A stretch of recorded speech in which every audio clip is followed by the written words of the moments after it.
So for today, I think good lang as a basis in terms of just figuring out what we're gonna be learning about in the next few sessions. So congratulations, natapos na naman na natin yung kind of tedious part, which is just the whole accounting cycle, right? Parang for the next set of lectures, ang mangyayari na lang is we're gonna take a deep dive into parang each of the accounts, starting with cash, right? So how do you account for cash? What are the special topics in cash? And compared to your other lectures, medyo mas mabilis na siya. So parang how it would work would be, feeling ko by today matatapos na natin the whole lecture. On Thursday, we can do problem set already. Pero hindi siya deadline. Parang we'll answer it together na lang and then I'll have you submit. And then we'll see if that would be better. And then the quiz, either Tuesday or Thursday, depending on class vote. Ang pro ng Tuesday is that we'll be able to review on Thursday, pero mas less time for the studying for the ano. Or baliktad, like we can study naman na Tuesday and then Thursday yung quiz. So we'll have a vote na lang by Thursday. So for today, in terms of cash, one of the things lang na I want you to understand is that cash is actually one of the most important assets. Like, out of all the layman, parang everyone cares about cash and everyone cares about liquidity. So, part and parcel of discussing cash would be in terms of fraud and internal control. But then, given that this is more of an accounting subject, I just wanna jump straight muna in terms of cash and its definition. From here, dalawa lang yung parang special topics that you need to pay attention to, which would be the petty cash fund and then the bank recon, right? So, petty cash fund and bank recon. Those are the more challenging topics, but then I hope na we'll have enough exercises when it comes to discussing those two. So, with that said, let's jump straight in terms of cash and cash equivalent. So, anything with regards to a deep dive in terms of like the particular accounts, the first thing that we need to do is talk about ano ba yung definition. So, in your financial statements, it's not gonna be called cash. It's usually gonna be called cash and cash equivalents. So, therefore, we need to further break that down. Parang ano ba yung ibig sabihin ng cash equivalents? And then, what in its strictest form would constitute cash? So, with that, we can look into like ano ba yung formal definition ng cash and cash equivalents. So, in the standard, so diba, in the IFRS, in your PFRS, there's actually no specific standard defining cash. Ang guidance lang natin is PAS 1, paragraph 66 na the entity shall classify as current asset, cash or cash equivalent unless there are two things, right? It's restricted from being exchanged or it's used to settle liability for at least 12 months after reporting period. So let's break it down. Number one important component of cash is it's a current asset. So current asset siya. Number two, most of the time, the things that you'll refer to cash and cash equivalent, automatic you'll treat as cash or cash equivalent. What are the exceptions? If it's restricted from being exchanged, meaning one of the most important characteristics of cash is you can do anything with it, right? Liquidity. Pag na-restrict mo on how you'll use it, you're not gonna be classifying it anymore as cash. Or, another restriction is, kung kwari, naka-carve out siya to settle a particular liability na for at least 12 months, then it's not gonna be a current asset, nor a cash or cash equivalent.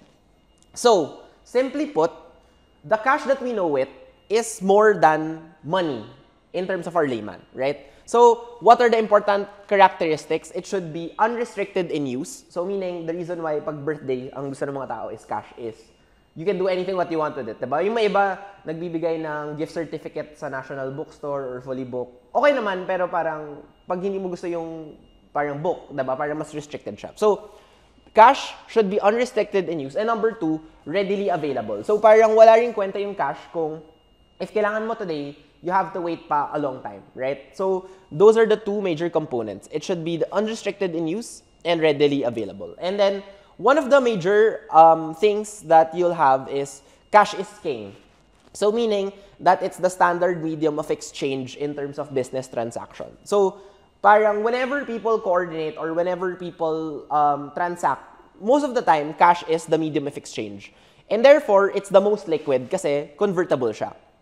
However, the reason why mahirap rin yung cash accounting is because So, sobrang dali niyang mag-exchange ng hands. It's also the one that's most susceptible to fraud. So, I think, very hot topic, flood control, talking about SALN, mga bank accounts, and then you'll have whistleblowing accounts na wala na pala sa bank. Parang nasa condominium na lang in like a safe house, right? So, it's really hard to track, particularly now when it comes to digitizing. But it's also the most sought after. Kasi siya yung pinaka-liquid. Liquid as in parang water. It can take any shape or form. You can exchange it easily. So, with that said, the formal definition of cash is cash and cash equivalent. So, we break it down. On one hand, you'll have cash. On the other hand, you'll have your cash equivalent. So, cash will further be subdivided on cash on hand, as in hawak nyo, cash in bank, yung nasa bangko, and cash funds. And then, the other side would be cash equivalent. So, before we take a deep dive dun sa cash component, I wanna focus more on cash equivalents. Kasi yun yung hindi naman natin alam, right? So, what are cash equivalents? So, based on PAS 7, technically, cash equivalents are short-term investments na dahil sa sobrang liquid niya or sa sobrang risk-free niya, it's as good as cash. So, that's why it's a cash equivalent. So, what are the important characteristics that you need to take note of? Kailangan short-term siya, highly liquid, readily convertible, and it has insignificant risk of changing in value. So, STHL or RCIR, or dapat short-term, highly liquid, readily convertible, and insignificant risk. And then, ang pinaka-importanting definition should be, it's 3P, meaning it's purchased 3 months before maturity. Right? So, kailangan ng 3 months before maturity. So, let's take a look at some of the definitions. So if you look at may mga in terms of like banking or stuff like that, may makikita kayo na there are T-bills, treasury notes, treasury bonds, commercial paper, time deposit, money market instrument. All of those are just short-term investments. Meron lang siyang typically changes in the time period. So, parang for example, if it's T-bonds or treasury bonds, usually 10-year and above. So, medyo mas matanggal or long-term yung investment. Pag treasury notes, around 2 to 10 years. Pag T-bills, less than 2 years. So, depending on how much yung gusto mong i-invest. Pag money market instrument, automatic, it's below 3 months. So, we don't have to do the 3-month rule test, right? And then you'll also have commercial paper and time deposit. So, the general rule is, whenever you see from T-bills all the way to time deposit, the first thing you'll ask would be, was it purchased 3 months before its maturity? If yes, then it's a cash equivalent. If no, kung longer, then it's not a cash equivalent. So, let's do an exercise. So, first is T-bills, right? Pinurchase mo raw siya ng November 1, and it will mature January 31, 2023. So, analysis 1, it's a T-bill. So, we need to do the 3-month rule. It was purchased November, it's gonna mature January 31. November, December, January. So, is it within 3 months? Yes. Therefore, this will be cash, right? So, what we're trying to figure out is, what is the total cash equivalent for December 31? And then, composed of your cash and cash equivalent assets are yung sub-account. So, automatic, part yung 750,000. The next step is may time deposit. We're maturing at March 31, but we're purchasing December 31. December 1. So we count. 3 months ba? December, January, February, March. It's not within 3 months. And therefore, that's gonna be considered a current asset. Right? Not cash, but an investment. Third, cash and money market, hindi na nilagay yung maturity because automatic, less than 3 months. So, we include 50,000. And then finally, a 10-year T-bond maturing February 14, but you bought in December 20. So, December 20, so January 20, February 20. So, it's within 3 months. And therefore, we add it. So, 850,000. Any questions? Yeah. So, basically, if it's within 3 months, you're recording siya as a cash account. Yes, under cash and cash equivalent. So, technically, ang formal term is a cash equivalent. Yeah.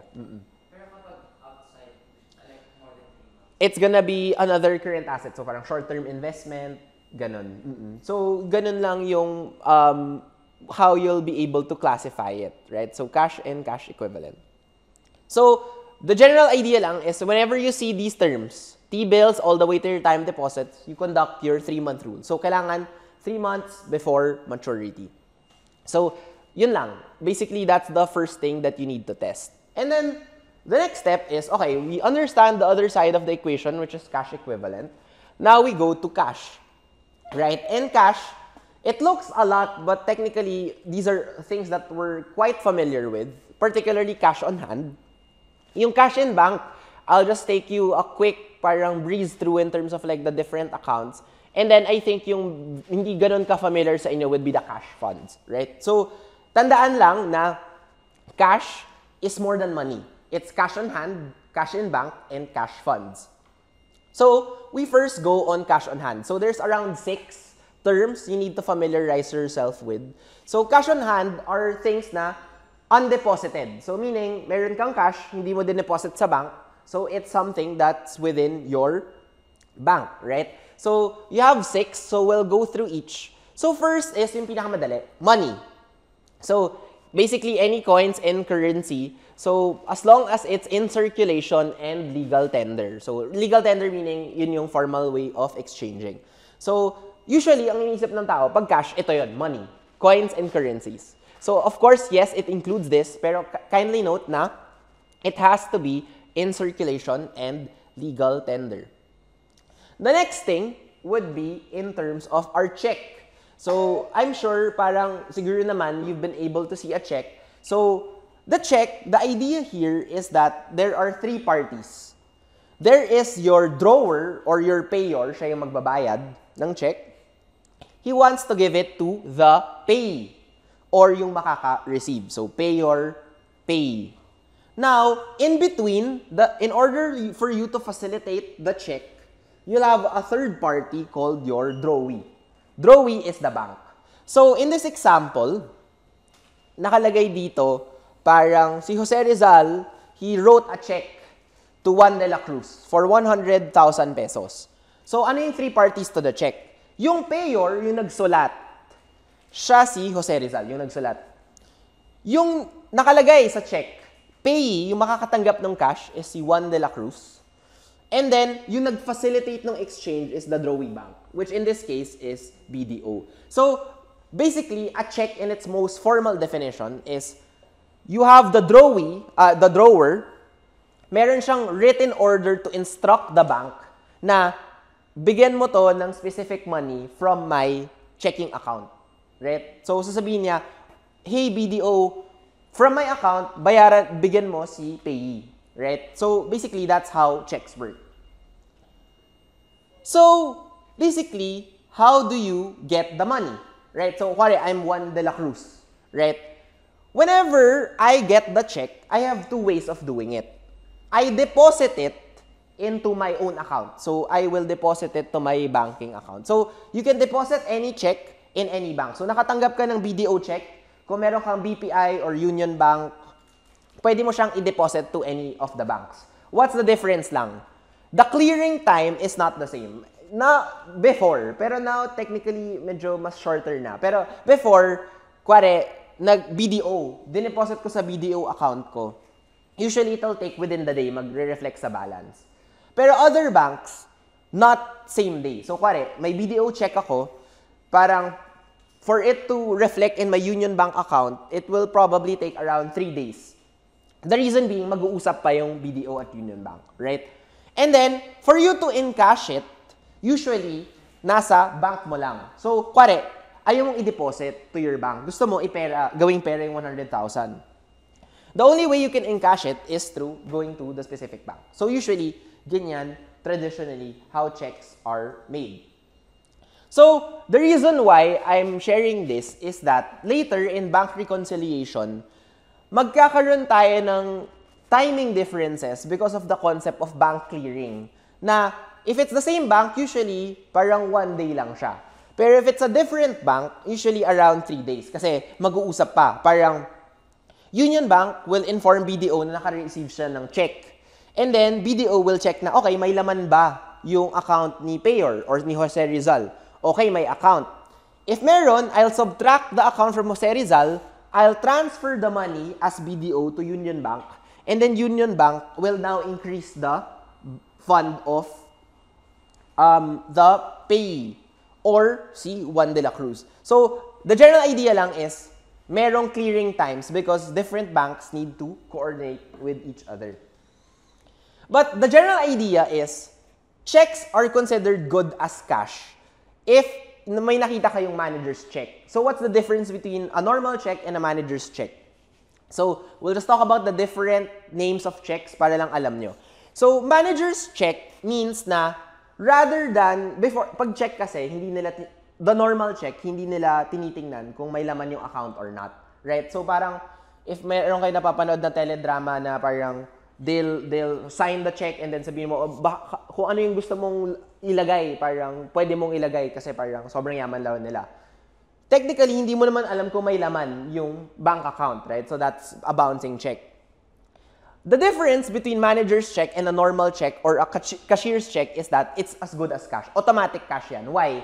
Kasi ang ginawa mo is pumunta ka sa bangko, chinek nila na may laman na 20,000 yung account mo, tapos they froze that 20,000 kasi alam nila na ibibigay mo na to the other person. So, naka-check na. So, whenever you're selling something big, kuwari, mga second-hand car or parang, and gusto mo talaga na parang sure ka na may laman yung account and hindi lang siya someone that wrote it, what you'll ask for is a manager's check. Kasi the bank is guaranteeing na, okay, chinek ko yung account niya, may laman. So, general idea is manager's check or cashier's check is as good as cash. Next is certified check. Honestly, same lang yun, but it's just stamp certified. It's not as common as manager's check. Pero the general idea is, if you see manager's check, cashier's check, or certified check, all of those are automatically cash. Yun lang yung basically net-net of this conversation. Now, another thing that you'll see as good as cash will be traveler's check.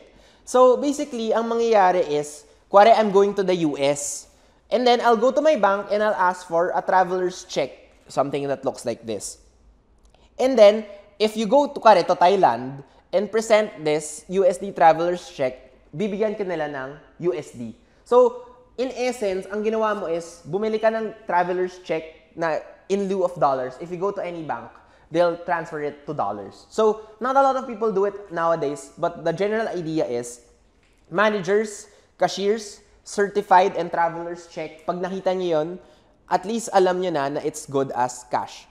Now that we know the different types of checks, meron yun siyang nuance in terms of when do you recognize it as cash or when do you recognize it as nawala sa'yo. So first is, when you're receiving checks and then it's unreleased or undelivered, parang so, step 1, ako si Jose Rizal, sinulat ko na yung check, hindi ko binigay kay Juan de la Cruz, sinulat ko lang. Is that cash or not? Right? That's the question. At that point, when you're the payer, so when you made the check, right, nung gumawa ka ng check, gagawin mo na is, you will deduct it from cash. Kasi sinulat mo na eh. So you're assuming it's gonna be an outflow. So the moment you write it, you'll do debit, accounts payable, credit, cash. Kasi bumaba yung cash mo. Kasi you wrote it na eh. Right? However, the moment na after 2 months, na-realize mo, shucks, hindi ko pala nabigay. What you'll need to do is to reverse it back. Na, nung step 1, nung sinulat mo, you deducted cash and deducted accounts payable.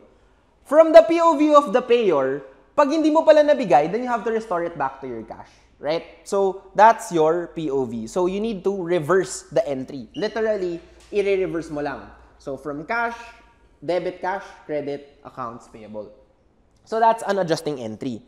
Now, if you're the POV of the payee, basically, wala ka namang entry kasi wala kang na-receive na check. Hindi mo naman alam na ibibigay pala sa'yo. So, not yet cash, definitely. So, again, kuwari, undelivered check.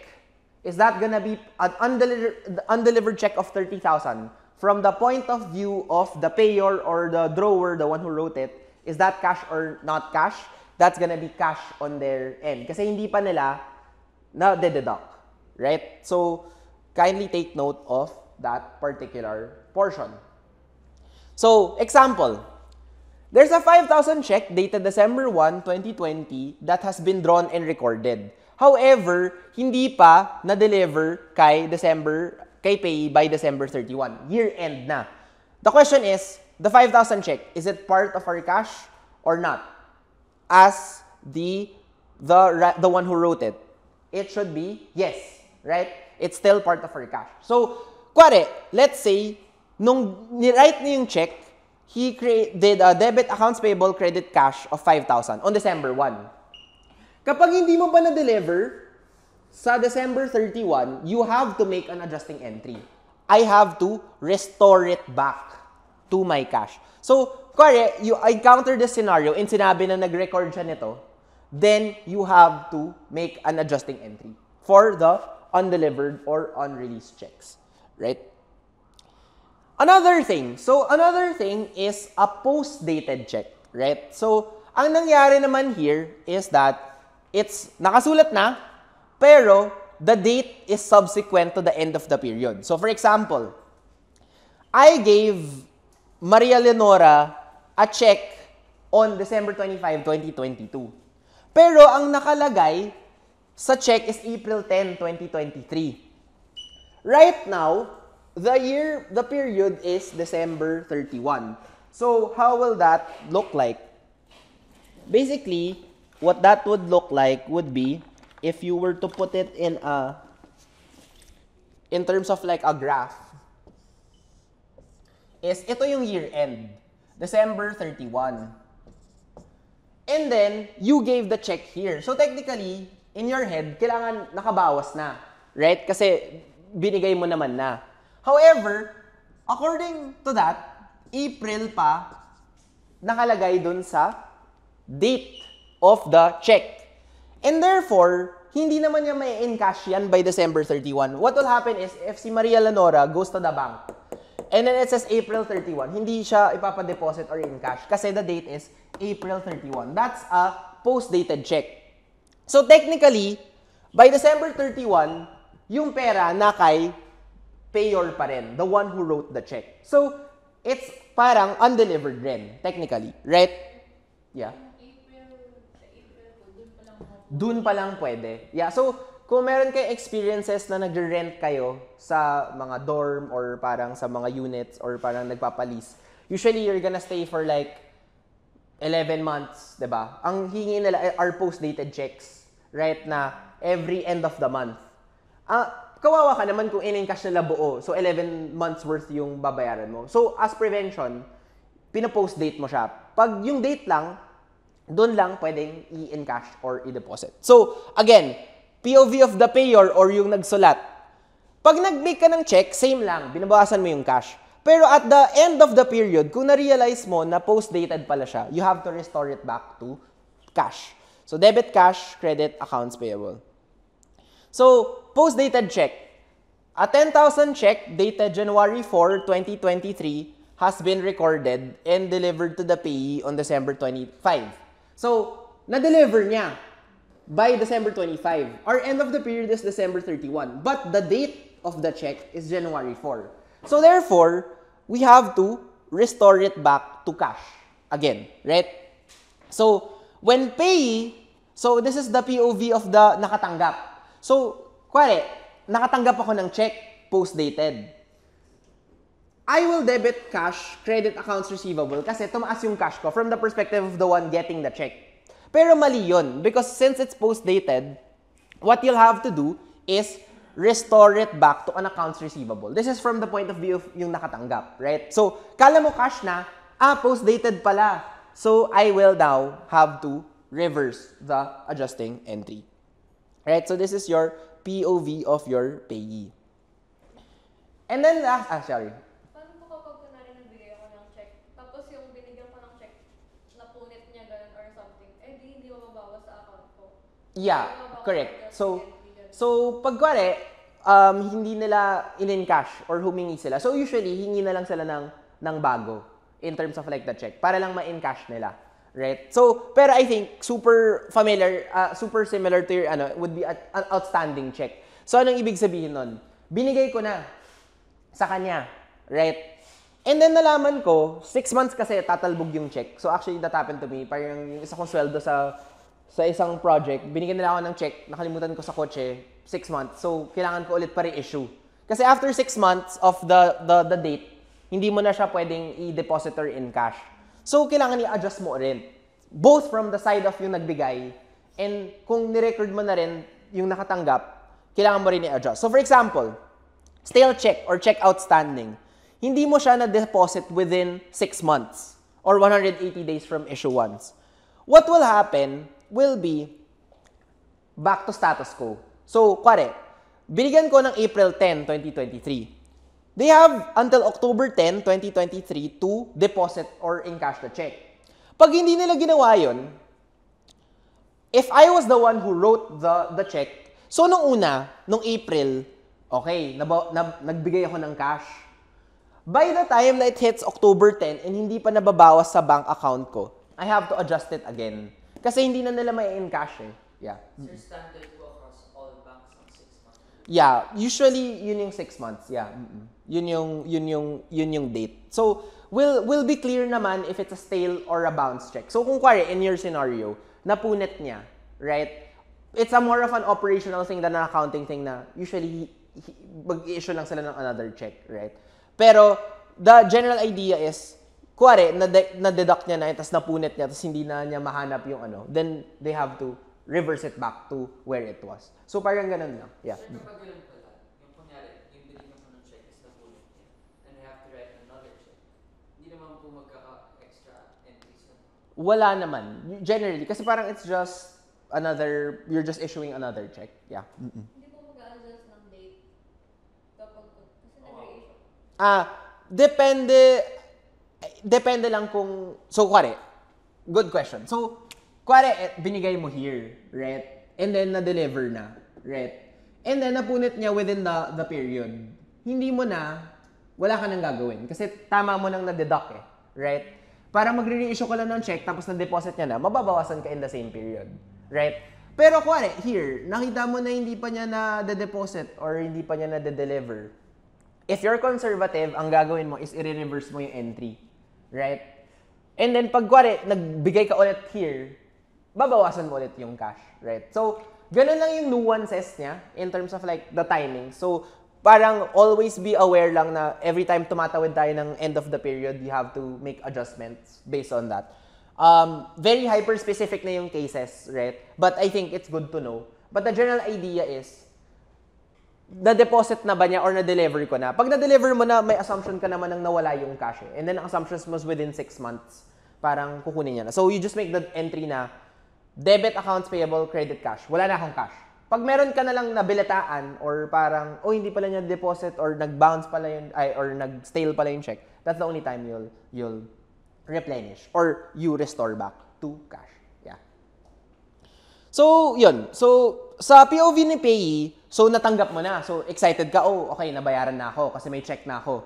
Pero dahil pabaya ka, right, nakalimutan mo after 6 months, kailangan ulit, debit, accounts receivable, credit, cash, right? Kasi papare-issue mo ulit sa kanya. Hindi siya nawala yung cash sa'yo. So, kuwari, 7,500 check dated May 31 has been recorded and delivered to the payee on the same date. Pero hindi pa rin siya in cash ng December 31, which is 6 months. So, kung ako yung payor, okay, binawasan ko na yung cash ko ng 7,500. Pero noong December 31, hindi niya pa in cash, okay, pera ko pa rin siya. Until humingi siya ulit sa akin and then I'll issue another check. Right? So, basically, that's the POV of your drawer. Sa payee naman, okay, nakatanggap ako ng check, 7,500 on May 31. Okay, happy na tayo. We assume it's cash. Kasi, it's a simple matter of just going to the bank.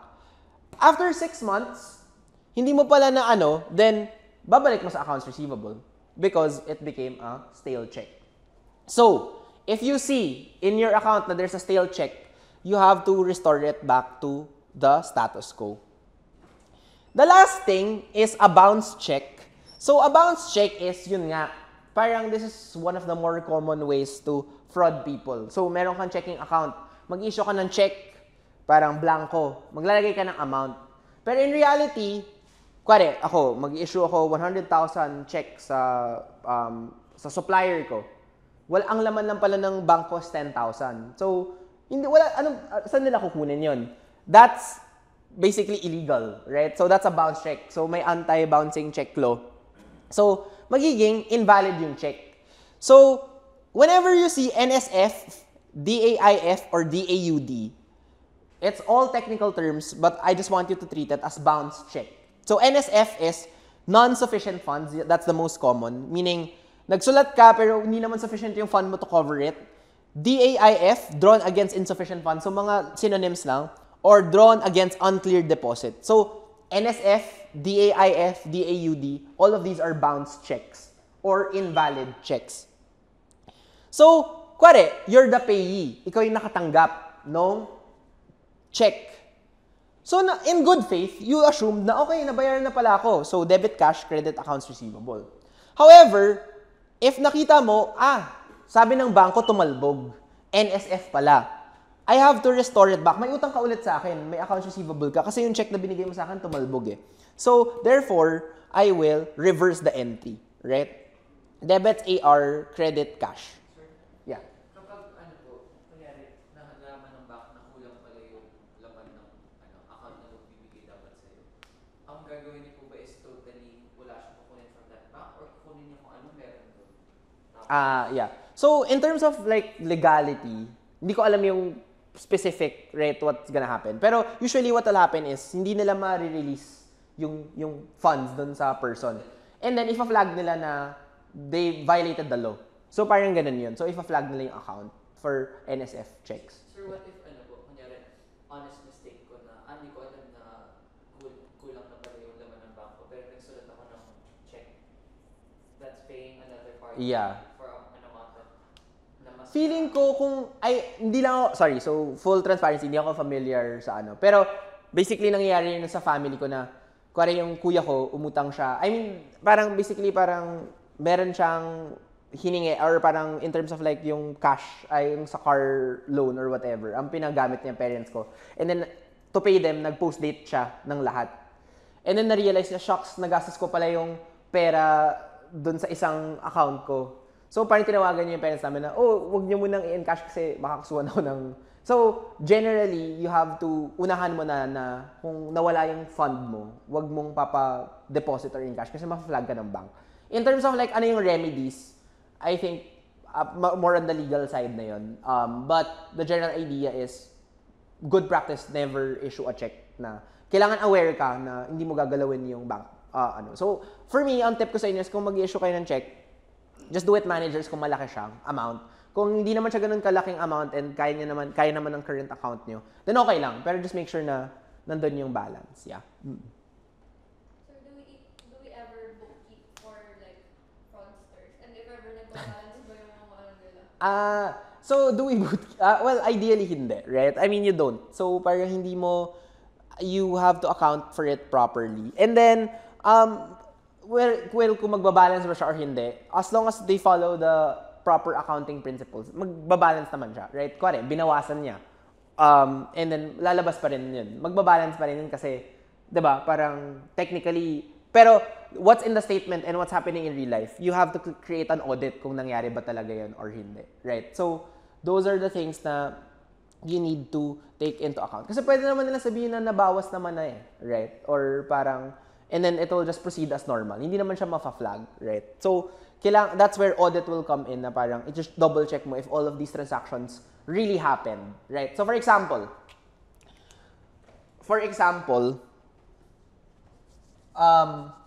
to your point lang. For example, nag-issue ka ng bounce check, right? So, kuwari, ang laman lang talaga ng balance sheet mo is may 10,000 ka in terms of cash, right? And then, gusto mong palitawin na valid yung check mo for 100,000, right? So, parang technically, how will that happen will be parang you'll have debit AP, credit cash of 100,000. Now, dito pa lang, mafa-flag mo na parang how can you credit 100,000, 10,000 lang yung laman ng cash mo, right? So, how do you make this seem valid in paper? Sabihin mo lang, prior to this entry, Nakatanggap kasi ako ng cash because of a sales revenue na 110,000. So, yung balance mo from 100 magiging 120. Right? So, 120. Or, para sakto talaga, parang magiging 110. Sabihin natin 100 to. Right? So, at the end, pag nabawasan mo yan, your cash will still be 10,000. Same as where you were now. Pero, according to you, nabayaran mo na. Magbabalanse pa rin siya. Right? But, i-check nila, totoo ba talaga na... So, that's another realm of auditing or internal control. Unfortunately, the problem with financial statements and bookkeeping is you can basically manipulate naman your journal entries, right? I mean, that's why account balances, internal control, yun yung pinaka-important in terms of parang how we're dealing with it. Kaya now, diba parang if you relate it back to your flood control, right? Parang sobrang laking amounts of money, technically dapat yung COA or yung Commission of Audit, chine-check rin nila kung what's happening to these projects. Pero nangyayari now is, i-check mo lang now na pumuputok na yung issue, right? So, it's one thing to bookkeep, it's another to audit what's really happening. Yeah. So, with this example, may 1 million check ka raw, dated May 31, dineliver mo kay payee. Nung July 31, na-realize tumalbog. So, syempre, sobrang tuwa ni payee, wow, may cash ako 1 million, credit accounts receivable. Wala na siyang utang sa akin. Yun pala, nag-bounce. So, since it's nag-bounce, NSF, debit accounts receivable, credit cash of 1 million. Right? So, finally, the last thing is money order. So, another thing is, basta pag may nakita kayo money order, it's good as cash because it's a certificate usually issued by your government or reputable banking institution na the payee will receive cash on demand. So, pag pinesent mo lang yung money order mo, so usually parang postal service to dati in the US, it's good as cash. So, to summarize, marami siyang nuances, pero I just need you to understand what are automatic cash. So, automatic cash, coins and currencies, managers, cashiers, certified checks, always cash. Money order, always cash. So, yun, these are all cash, automatic. Now, if it's an undelivered check and you're in the POV of the one na nagsulat, you'll restore it back to cash for undelivered check. Yung post-dated delivered check, for the drawer, kung sino yung nagsulat, you'll restore it back to cash. For the one na nakatanggap and sinulat mo na as cash, you'll have to reverse and treat it back as accounts receivable. So, post-dated, stale checks, bounce checks, technically all the same treatment. From the POV of nagsulat, that's still under, post-dated and stale, ibabalik mo lang to your cash. If it's, ikaw yung nakatanggap, ibabalik mo lang to accounts receivable. Bounce check is more of the POV of the payee kasi usually, doon sila mag-adjust. So, we're done with cash on hand, right? So, cash on hand, we're done, right? Next are your cash in bank. So, cash in bank, 4 lang, pero there are some nuances, right? So, checking account, you'll always see this. So, tatanong sa inyo, ano po ba gusto nyo? Checking account, savings account. Usually, it's called demand deposit. Usually, ang checking account, the reason why it's a checking account is it's non-interest bearing. So, parang kukuha ka lang ng deposit slip and then withdrawable by demand by drawing a check. So, usually, ang checking account may higher maintaining balance compared to your savings account. So, checking account, non-interest bearing. Savings account, interest bearing. So, usually, may kasama siyang passbook upon your initial deposit. So, it's still withdrawable by demand. So, usually, ang savings account has a lower maintaining balance. So, third, now, merong concept called bank overdraft. Meaning, nagkaroon ka na overdraw mo yung account. So, for example, may checking account ka of 100. And then, ito yung mga expenses na binangga mo dun sa checking account. Sumobra ng $5 compared to 100. This is what you call an overdraft fee. May utang ka sa bangko na $5. So, how do we treat the bank overdraft? Default, dahil may utang ka sa bangko, that will now be considered a current liability. Right? So, for example, I have a checking account in BPI of 10,000. At the end of my statement, may overdraft pala ako ng 500. Meaning, zero out ko na yung 10,000, may utang ko 500 pesos. That 500 pesos, ang default niya is current liability. Hindi na siya cash. What's the only exception? So, default, pag may nakita yung overdraft, default, current liab. However, if may nakita ka na meron ka pang isa pang account in the same bank, pwede mo siyang i-offset to cash. So, how will this work? For example, meron kang bank overdraft of 10,000 sa BDO. Right? Pero, meron ka rin isa pang checking account in BPI worth 30,000. How will you treat this? Dahil different banks, the 10,000 is a current liability. So, current liability. The 30,000 is your cash in bank, in BPI. So, dalawa yung journal entry. On the other hand, so this is the default scenario. Overdrafts are current liability. On the other hand, yung cash na BDO of 10,000, and then ito, 30,000, same bank, different lang yung accounts. Meron kang utang na 10,000 sa bangko. Meron kang 30,000 in the same bank. Usually, i-offset lang nila yan.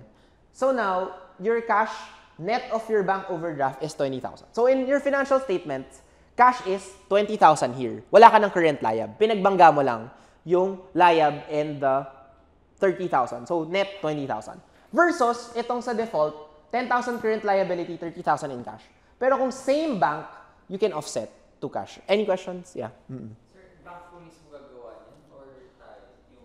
So, usually, tayo, in terms of like yung financial statements. So, you'll have to settle this pa. Pero usually naman, parang, they'll just ask you now, if you can cover it, then they'll cover it. Pero, in our treatment, you can declare this. Na no need to declare it sa current liability. It's just a matter of pag-offsetin mo lang sila. Pero it has to be the same bank.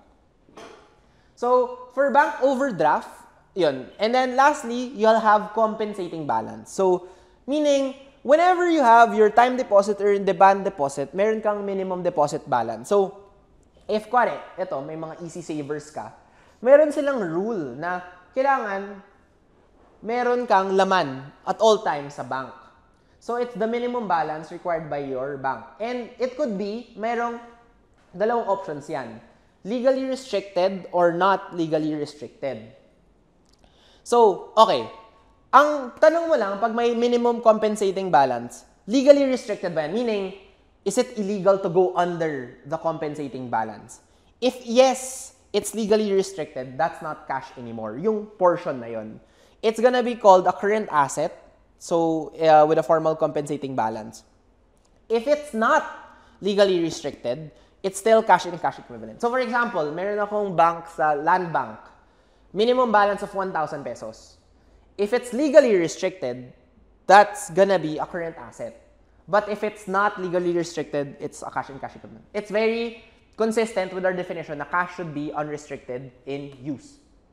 Right? So, checking account, savings account, considered cash. Wala, it's just theory lang. What's the difference between checking account and savings account? Typically, non-interest bearing, interest bearing. Bank overdraft, the default is current liability unless you have the same bank, which you will offset to another account. And then compensating balance is yung legally restricted in terms of your assets. Right. So finally, we're done with cash in bank. So the last thing is in terms of your cash funds. So you'll have your cash funds or payroll funds or dividend funds. The idea lang is, bakit siya called funds? It's cash that's grouped together, set aside for a specific purpose. So usually, ang itatanong nyo lang is, ano ba yung purpose ng fund? If it's current yung purpose, meaning dividend, payroll, petty cash, meaning day-to-day operations within normal transactions. So, tandaan nyo lang na dividends, payroll, petty cash, it's for current use, then it's a cash and cash equivalent. Pero kung kuwari, it's a bond sinking fund, so usually pag umuutang ka sa bangko, it's 10 years in nature or 5 years in nature. Gagawa ka ng fund para lang pangbayad doon sa bond na yon. Dahil non-current siya kasi it will last for more than 1 year, then it's gonna be a non-current asset. So, you ask yourself, is the purpose of the fund current? If yes, then it's a cash and cash equivalent. If it's non-current, then it's a non-current asset. So basically, that's your cash fund and your payroll fund and your dividend fund. So automatic, if you see cash fund, payroll fund, dividend fund, that's cash and cash equivalent, right? Yung bond sinking fund has a non-current purpose, and therefore, you'll have to create that. So basically, we're done when it comes to classifying cash. So ano yung mga problems? Maglilista lang ng checking account, savings account, bank overdraft. What's the total balance of your cash and cash equivalent? Yun lang yung basically what you can expect in terms of that. So simply put, kung hindi nyo alam how to treat it, it should be unrestricted in use and readily available. So we're done with cash and cash equivalent. The next step is petty cash fund, which is part of your cash fund. Now, the reason why we have something called petty cash fund is that, again, cash is the most susceptible to fraudulent activity. Sobrang daling dayain. Like, in terms of like, to make it legal or to launder it and everything, sobrang dali niyang paglaruan. So now the question is, how do you prevent fraud from happening, right? So usually may internal control ka na parang, for example, I don't want to go into the details already. So this is just for appreciation purposes. But the general idea is, merong segregation of duties. So the idea is, kung sino yung may hawak ng pera, kailangan different siya from the one that will be able to authorize kung kailan yung magde-disburse ng fund. So, for example, ako yung may hawak ng pera, pero hindi rin ako yung pwede yung magde-decide kung kanino ko ibibigay yung pera. And then, kailangan may separate rin na sino yung magre-record ng pera. So, kailangan three separate people para may check and balance. Hindi pwedeng ako lahat. Kasi kung hawak ko yung kung sino bibigay, kung ako yung magre-record and ako yung may hawak ng physical cash, I can do whatever I want and pwede kong i-report na, yeah, binigyan namin yan kasi, and then, sobrang pulido niya kasi I can manipulate the story. But if you segregate the duties, then that should be the one of the controls. Another thing are your documentation procedures. So, ideally, in our government, before ka magde-disburse ng funds, kailangan may proper appropriation in terms of like ano yung mga mangyayari. So, technically, dapat documented yan. Kung saan papasok yung pera, etc., how much is being paid. And then, kailangan meron ring independent internal verification. Meaning, meron kang outside party or a third party that will try to verify, tama ba yung mga procedures? Tama ba yung mga pinagagawa mo? But unfortunately, if your internal control fails, then, mawawalan ka talaga ng pera. It's hard. So, in terms of cash receipts, so the one that receives the cash and records the cash receipts and holds the cash are different. Yun yung segregation of duties. Physical controls, syempre, you put it in a safe, you put it in a vault, just so that you'll have that. So, in terms of the day-to-day, when you're running your business, hassle kung sobrang bureaucratic rin kayo when it comes to holding your cash. Like, we're running a marketing agency, kailangan namin bayaran yung influencer, like yung nano creator for like 1,500 for like one video or one reel. Hassle na, they'll write to our accounting department and then parang mag-verify pa, etc. Or hassle rin na, bibili lang ako ng stapler or scissors for an event. Kailangan ko pang i-formal document. So, to create that system, businesses and managers created what you call your petty cash fund. So, how it works is that, if may small amounts ka naman na pwede namang i-replenish or may revolving fund ka na pwedeng kunan lang ng mga employees mo, then yun na lang. Ang i-control mo na lang is the petty cash fund itself. So, this is where the petty cash fund comes in. So, it's a fund na usually is used to pay relatively small amounts. So, for me, para lang maintindihan natin, we'll quickly play this video. So, basically, how it works... Yeah. So, basically, parang gumagawa ka lang ng... Parang for you to buy all of these things, kailangan you need to pay in cash. So, all you have to do is mag-establish ka ng petty cash fund. So, how it will work is mag-i-issue ka ng check. So, the person will parang establish a petty cash fund. So, ang gagawin is, okay, 200 yung sufficiency ng fund. What you will do is, basically, kukuha ka ng petty cash fund, mag-i-issue ka ng check, right? So, in essence, yun yung, so mag-i-issue ka ng check sa bangko, mag-i-encash ka ng 200, right? So, meron kang 200. And then, siya yung may hawak. And then, parang gagastos siya. Kailangan kong bumili ng things, right? So, once meron na siyang 200, okay, kailangan ko nang bumili. Bibigyan kita ng receipt, bigyan mo ako ng pera. So, kukuha sila ng pera, mag-OR lang sila. So, technically, ang ginagawa lang is, meron ka ng $200 here, nagbibigay ka sa mga tao, in exchange, ang ibibigay nila sa'yo, mga resibo. Right? So, at the end, check mo, ito yung resibo na nakuha ko, 170. Meron pang 30 sa laman. Okay, nag-balance siya, 200. So, para magamit ko ulit siya, magre-replenish na lang ako worth 170. Para at all times, 200 yung laman ng box ko. So, basically, ganun lang yung idea. Right? So, with that said, the idea lang between a penny cash fund is that kailangan alam nyo lang what are the important moments. So, ang important moment is nag-establish ka ng fund. So, when you establish the fund, all you have to do is credit your cash and then designate it specifically as your PCF or your petty cash fund. So, usually what will happen lang is mag-issue ka ng check to the bank, they'll encash that money, and then you'll set it aside. So, para madali, think of PCF as a box, right? May box ka ng pera. So, ito, to make sense of this, when you debit PCF, from your bank, you're transferring it lang to your PCF. Is this cash? Yes, right? But it's just a separate designation. It's different from your cash in bank. So, debit PCF, credit cash of the amount. Now, during the month, maraming hihingi or maraming kukuha dun sa fund. As an accountant, wala ka masyadong pakialam. All you have to do is to get receipts. So, 50 pesos here, 100 pesos here, bigyan nyo lang ako ng resibo. The next time you'll make a journal entry is when you'll check the box or when you need to replenish it. So, when you replenish the box, what you'll need to do is to take into account ano ba yung mga expenses na nangyari, ano ba yung mga supplies, and ano ba yung mga receivables that happened. So, i-record mo na. And then, I will just credit cash, right? So, the credit in cash is the symbolism of you replenishing the expenses. So, how will this work?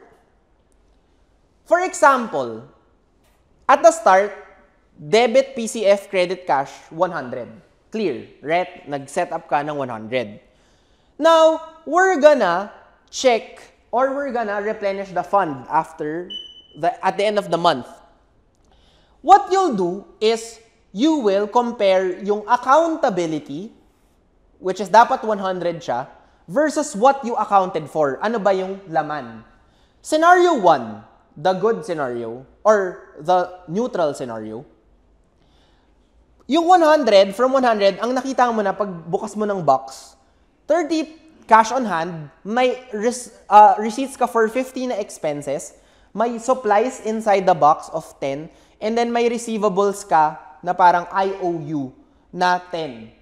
So, when you account for that, 30 plus 50 plus 10 plus 10, nag-balance.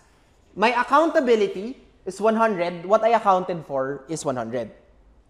My journal entry, therefore, would be debit various expenses, 50, kasi to recognize the expense. Debit various receivables, 10. So, kung may IOU, I'll recognize that receivable. And then, debit various supplies. So, nire-record mo na kung saan ginamit yung pera. However, your credit of 70 is used to replenish the box. So, by the end of your replenishment, 100 siya ulit. Right? So, establishing the fund, replenishing the fund. Yun lang yung journal entries for your PCF. Scenario 2. Paano kung nagkulang? Parang what will happen now? You have to account for that. So, again, accountability versus accounted for. If your accounted for is less than your accountability, that is a shortage. Right? So, if your PCF is parang higher than your accounted for, that's your cash shortage. So kung 100 dapat siya, pero what you accounted for is 98, that's a cash shortage. So how do you account for this? Same lang. Recognize your expenses.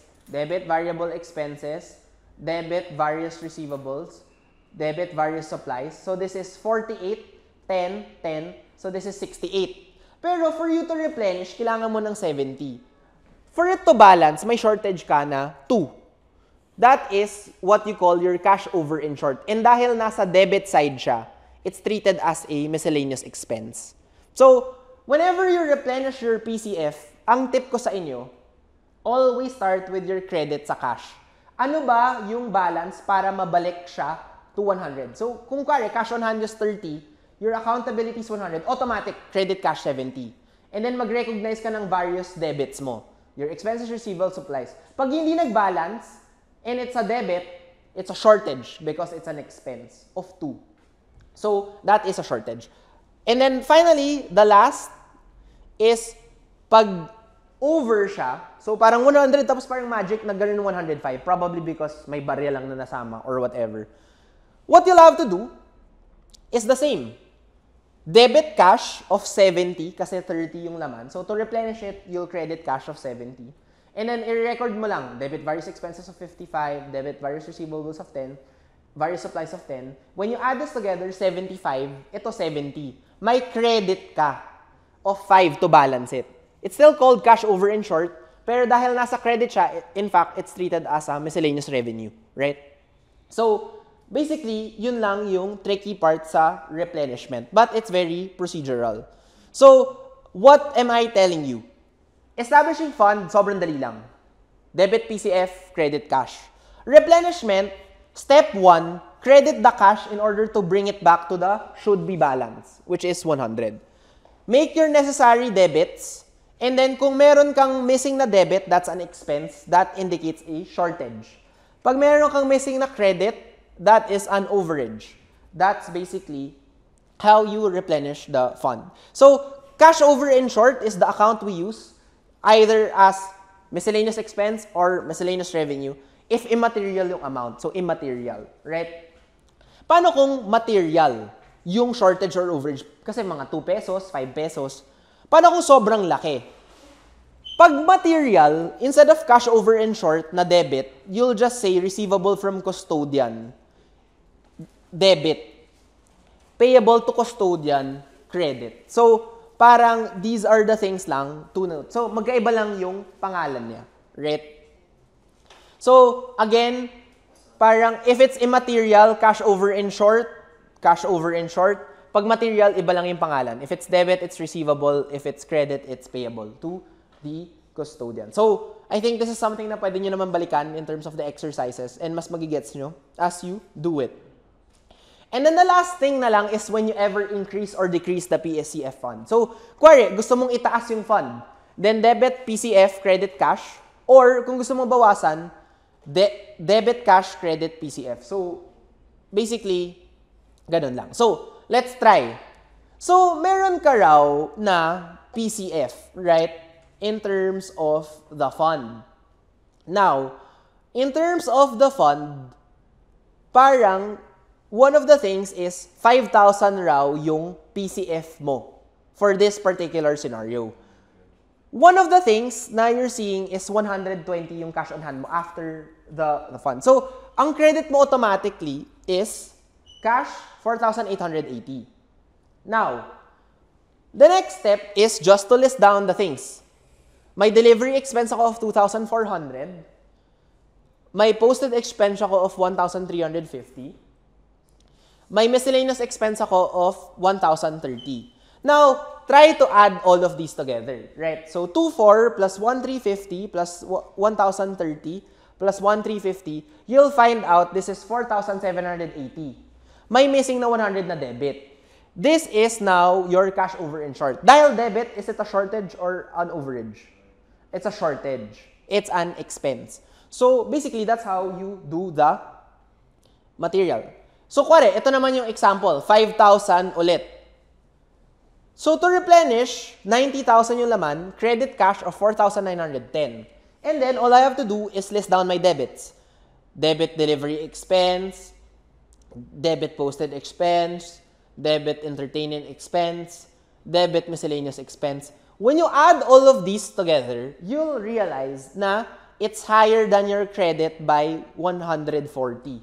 This is more than 140 compared to your 4910. So to balance, may 140 ka, pero you can do it as payable to custodian. If, kuwari, ang materiality is, this is 100, right? So, payable to custodian or cash over in short. So, the question lang is kung material siya or not. And then, kuwari, the fund was increased to 6,000. So, by 6,000. So, basically, ipipcf mo lang, credit, cash of 6,000. So, in essence, that would be your petty cash fund. Finally, the last topic that we need to discuss for cash would be bank reconciliation.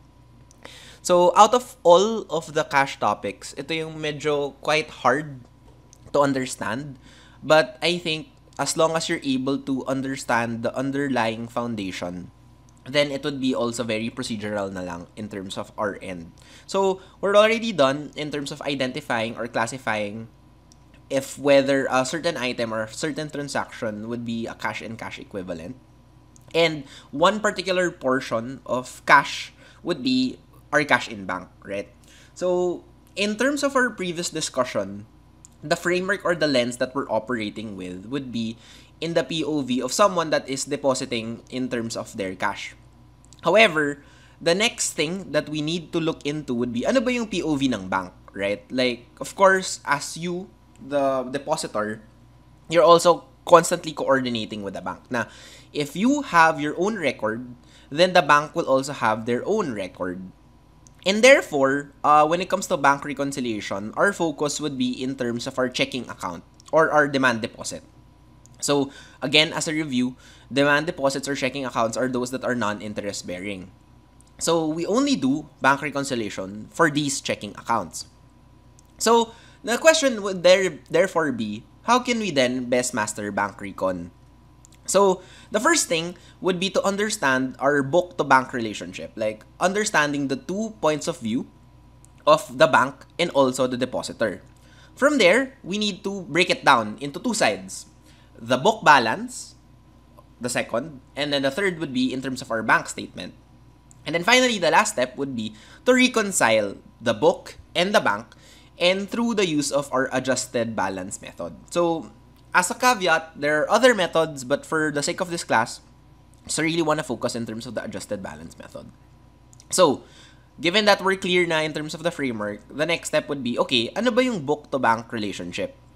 So, the general goal of bank reconciliation is that, ideally, our cash per book, meaning in terms of our ledger, in terms of our financial statements, should be equal to our cash per bank, depending on your statement sa bank at every time, right? So your cash per book should be equal to your cash per bank. Because at the end of the day, they are what we call reciprocal accounts. So they are called reciprocal accounts. So, for example, when your company X collected 100,000 from a customer and then dineposit niya sa Union Bank, how that would look like would be, in terms of our journal entry, per book, it would be cash in bank, Union Bank, 100,000 debit, credit accounts receivable. To signify that, okay, na-collect ko na yung accounts receivable and my cash in bank in Union Bank increased. The interesting part here is that that's the book side, right? So, plus 100,000 tayo sa book.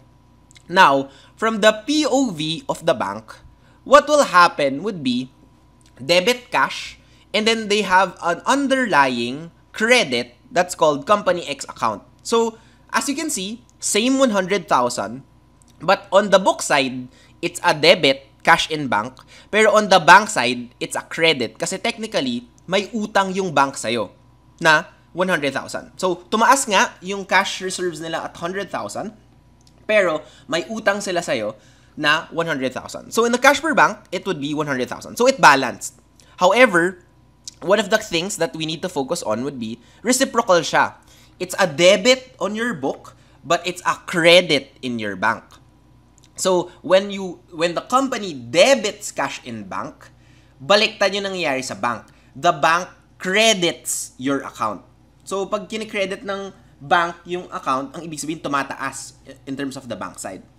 So, this is the most common confusion of students when it comes to bank recon. So, the first thing that you have to understand would be book POV, normal, the one that we're used to. We debit. The company debits an increase in cash.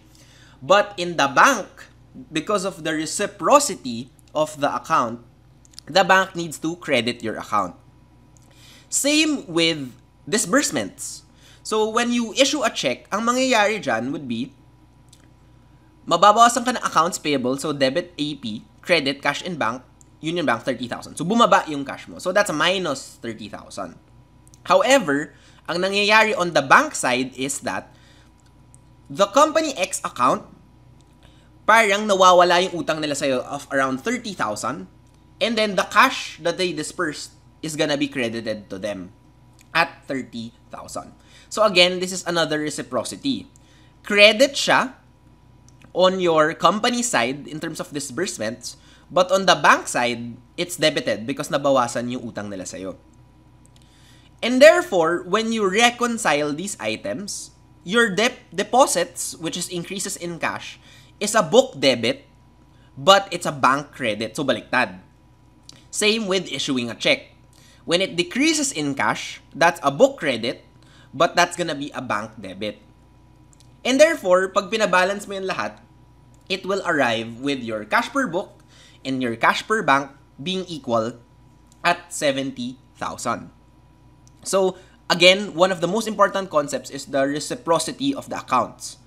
Pag debit sa book, credit sa bank. Pag credit sa book, debit sa bank. So, when one account is debited, the other is credited, thus preserving the balance. So, in bank reconciliation, yun lang yung ginagawa natin. We're checking whether the cash per book should be equal to the cash per bank. Now, in terms of bank recon, the problem now goes into merong kasing time lags. Like when we discuss clearing, merong mga nare-record si bank na hindi mo pa alam at the end of the period. Or baliktad, may nare-record ka na hindi alam ni bank. Or may errors in one of the parties. Therefore, we do bank reconciliation so that we're able to detect any inconsistencies between the book balance and the bank balance. So, how do we do bank recon? So, first is, the bank recon is a statement that brings together that your cash per book is equal to your cash per bank. Usually, we prepare this monthly because, why? The bank statements are released monthly. There are different methods, pero I want us to focus on adjusted balance method, wherein we have the unadjusted book balance and then we'll bring it to the adjusted balance on one end, and then on the other end, we have the unadjusted bank balance and then we'll adjust it to the adjusted balance. So now, the next question would be, so sino ba yung mas tama? Is it the cash per book or the cash per bank? And the honest answer here is through an example. So let's say you have an unadjusted cash per book of 50,000, right? So ito yung itsura ng book. So this is your T account. Ito yung mga increases. You have total debits of 150,000. You have total credits of 100,000. So therefore, your balance would be 50,000. These are just the dates. So in the book idea, so ito yung mga deposits mo, and then these are your check disbursements, right? However, when you check the bank, parang 84,000 pala siya based on the bank account. So parang ganito yung itsura ng bank statement mo. So now the question is, sino ba yung mas tama? Yung 50,000 sa book or yung 84,000 sa bank? And then as you can see, deposits and withdrawals naman yung makikita mo sa bank. So nag-deposit ka, ito yung balance mo. Nag-withdraw ka, ito yung 55,000 na yung balance mo. And then when you do everything, that's your adjusted bank balance. So which one's correct? The 50,000 per book or the 84,000 in bank? The correct answer would be neither. Right? So, merong mga inconsistencies with the book and meron ring mga hindi na record si bank. And therefore, we need to adjust both sides. Right? So, this is where our adjusted balance method begins. You have your unadjusted cash per book balance and then you have your unadjusted cash per bank. At the start of the reconciliation, of course, di sila mag-i-equal. The next step that we need to do is we will have to adjust the book balance by what we call our book reconciling items in order to arrive with your correct cash balance. So, merong mga bank credit memos, bank debit memos, and mga book errors that we need to adjust on the book side para we'll arrive with the correct cash balance. On the other hand, sa bank naman, we adjust bank reconciling items called deposits in transit, outstanding checks, and bank errors to arrive with the correct cash balance. So, second thing that you need to know about bank reconciliation, book reconciling items only affect the cash per book balance and bank reconciling items only affect bank. Once pinaghalo-halo mo na sila, there'll be redundancies and you won't arrive with the correct cash balance. The idea is, if you do it correctly, when you adjust the book side and then when you adjust the bank side separately, at the end of the day, it will arrive at the same correct cash balance. So, let's first focus on the left side. The book balance muna tayo. So, this is your general ledger, your T account for your cash per book. Now, there are some transactions that are unknown to the bookkeeper during the time na ginawa niya yan. So, when you receive the bank statement, that's the only time na you'll spot the time lags and the errors. So, according to the bank, ito yung bank statement mo. So, we're in the POV of the bookkeeper. The first thing you look for are what we call bank credit memos. So, these are the items na the bank noted or credited by the banks. These are not deposits, pero hindi pa siya recorded in the books. So, going back to our concept, kapag credit sa bank, that symbolizes an increase in your cash account. So, in essence, bank credit memos should be added in the books because tumaas siya, pero hindi mo pa na-record sa book side. So, what's an example of that? So, you look at your deposits.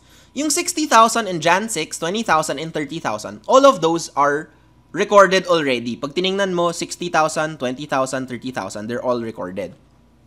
The one thing that's not recorded is this, 15,000 called CMNC. What's that? Right? So, yung 60,000, yung 20,000, yung 30,000, pero ano yung 15,000? That's your bank credit memo. What we do with bank credit memos is we add them to the unadjusted book balance. So, what are examples? Kapag may notes receivable na kinelect si bank, tataas yung deposits mo. Pag meron kang proceeds of a bank loan, tataas rin siya. Or pag may maturity ka ng time deposits, tataas rin siya sa bank side na hindi mo alam sa book. So, all of these we refer to as credit memo. So, when you see notes receivable collected, proceeds of bank loan, matured time deposits, all of those we add to our cash per book. In this case, nakalagay NC. So, that's a note collection. So, parang ibig sabihin, on your behalf, the bank collected proceeds and deposits. So, therefore, starting with our 50,000, we add a credit memo, particularly notes collected, kasi tumaas siya on the bank side. So, kailangan pataasin na natin siya on the book side. So, that's 15,000. Next is, after we're done with bank credit memos, we'll do bank debit memos. So, for the bank debit memos, we will now look at our withdrawals. So, what we're looking for are those that are disbursements or withdrawals na hindi pa recorded in our books. So, let's check. 5,000. Okay, 5,000. 10,000. Okay, 10,000. 18,000, 18,000, 2,000, 2,000. All of those are still recorded sa bank, recorded sa book. However, meron kang mga debit memos. There are decreases in your bank account na hindi mo na-record. The RT and the SE. What are these? So, bank debit memos are again charged or debited by the bank. So, these are decreases in cash in your bank statement na hindi mo pa alam sa book. So, to adjust the book, all you have to do is deduct bank debit memos. So, parang mga checks, like what we talked about. Pag tumalbog yung check, that's a debit memo. Defective checks, back service charge, reduction of loans. All of these, pag nakita nyo yung keywords, these are bank debit memos and we automatically deduct it from the cash balance per book. So, in this case, may 5,000 and 1,000 na hindi na-record. So, all we have to do is subtract 5,000 NSF and subtract 1,000 bank service charge. And then that will be your bank debit memos. And then finally, you'll have book errors. So sometimes, magkakamali lang si bookkeeper because human error. So, pare, mayroon kang cash deposit na 10,000. So, basically, ang mangyayari is that understated yung cash receipts mo. So, pare, 9,000 lang yung... So, scenario 1, ni-record mo lang siya as 1,000. Pero ang tama is 10,000. So, tama si bank, 10,000. Ni-record mo lang as 1,000. So, all we have to do is to increase that by 9,000. Pwede rin naman na overstate mo, right? So, for example, na-record mo as 100,000 pero 10,000 pala yung tama. So, now you have to reduce it by 90,000 to bring it back to the correct balance. Another thing is, paano kung mali rin yung recording mo of check disbursements? So, ang tama si bank, 20,000. So, pwedeng may overstated check disbursements ka. So, instead of 20,000, sabi mo, oh my God, nabawasan ka ng 40,000. When in fact, dapat 20,000 lang. So, we have to add back 20,000 for overstated cash disbursements.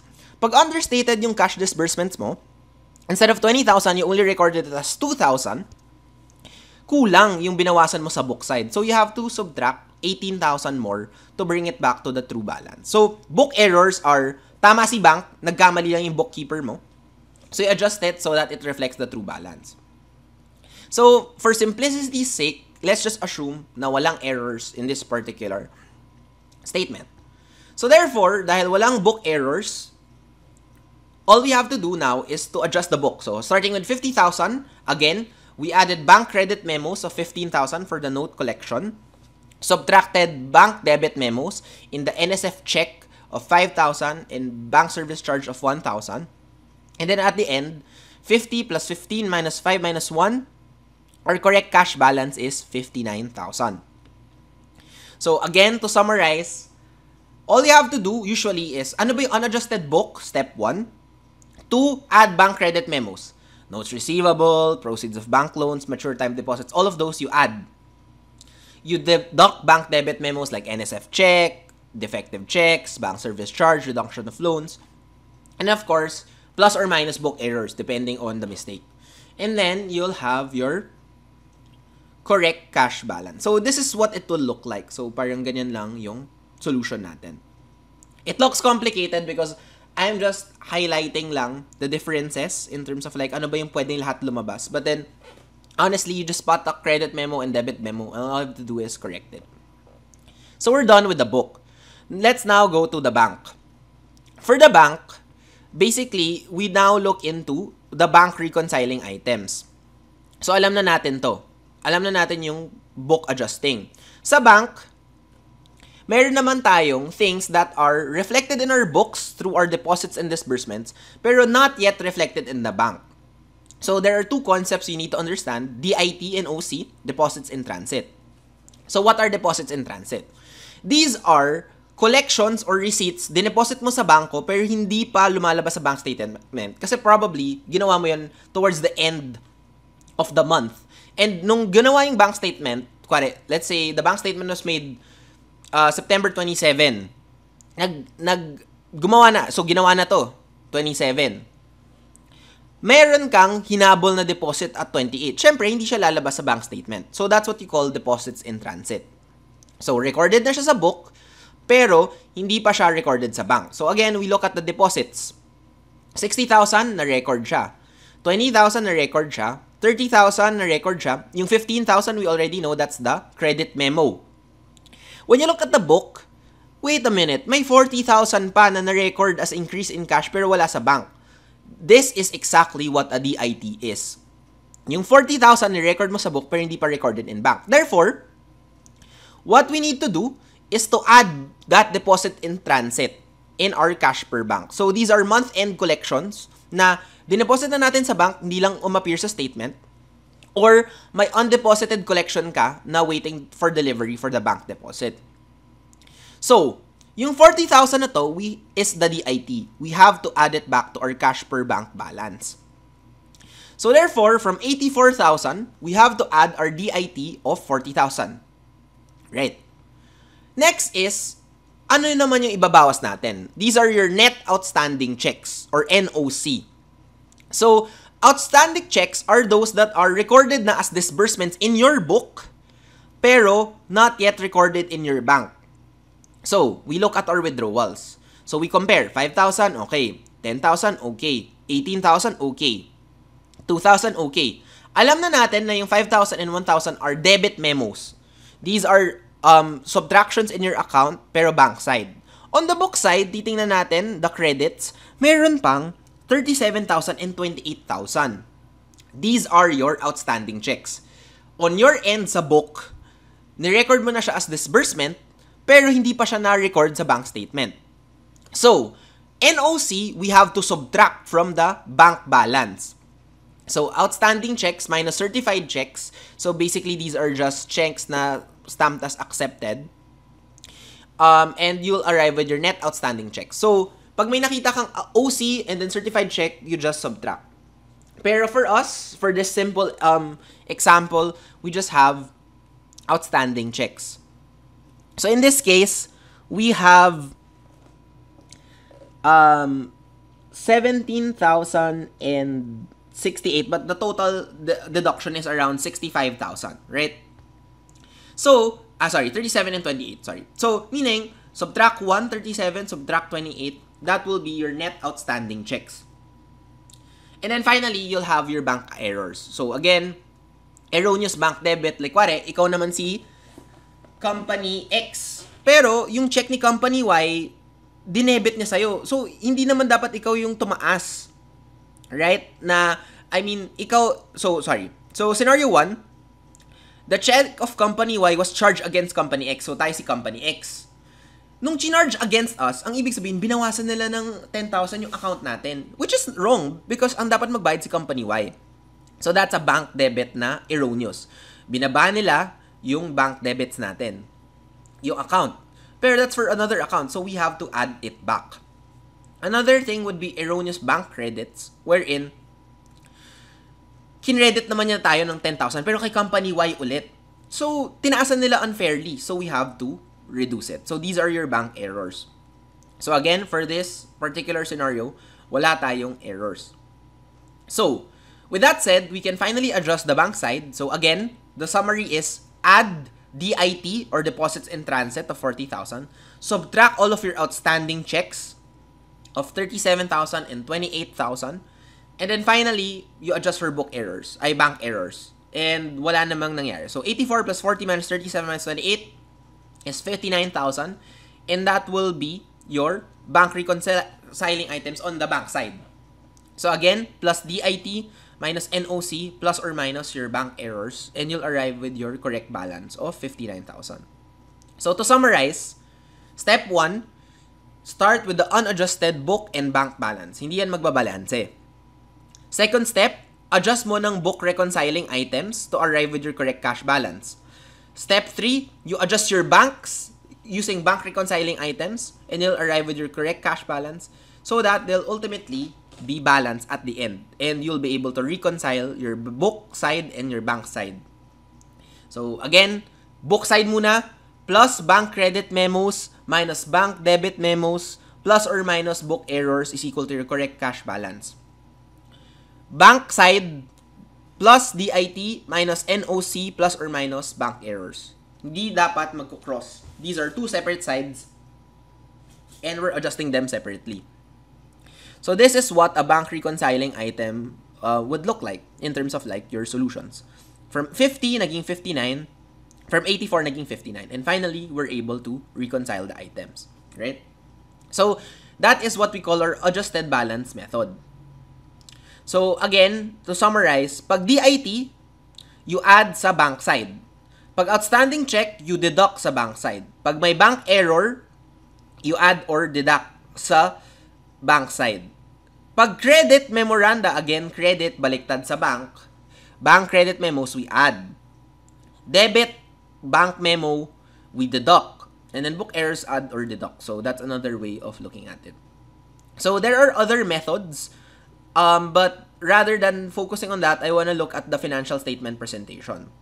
So in terms of the financial statement presentation, just know that one line item lang yung pinag-usapan natin.